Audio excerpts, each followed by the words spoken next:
La figura del frate affaticato dalla malattia ma che tenacemente affronta il tiranno è l'immagine scelta per questa edizione del Giugno Antoniano, in un tempo in cui la guerra affligge molte zone del mondo, che sembra essere sorda ai messaggi di pace lanciati anche da Papa Francesco nella sua ultima visita in Veneto a Verona. La figura di Sant'Antonio, che in fin di vita affronta il tiranno ezzelino, è lo spunto di riflessione che accompagnerà i fedeli durante il mese antoniano, con eventi che culmineranno con la festa del 13 giugno, a centro sempre il tema della pace. Ci sarà questa riflessione anche attraverso un pellegrinaggio, il primo di giugno, che vedrà toccare i 3 luoghi antoniani per eccellenza: Campo San Piero, il Santuario dell'Arcella e infine appunto la Basilica del Santo. Quindi aneliamo alla pace attraverso il cammino, attraverso la nostra preghiera e anche attraverso la riflessione. Poi ci sono altre forme di violenza su cui vorremmo concentrarci, guardando proprio ad Antonio che ci invita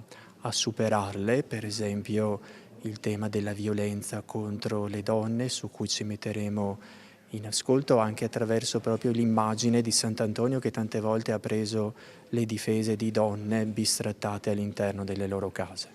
In tutto ci saranno 25 eventi culturali, una ventina spirituali dal 24 maggio al 27 giugno. Non mancherà il transito del Santo il 12 giugno e il 21 giugno il concerto testimonianza della band Christian Rock Reale sul Sagrato del Santo. Il finale spetterà ai solisti veneti che si esibiranno in Basilica il 27 giugno.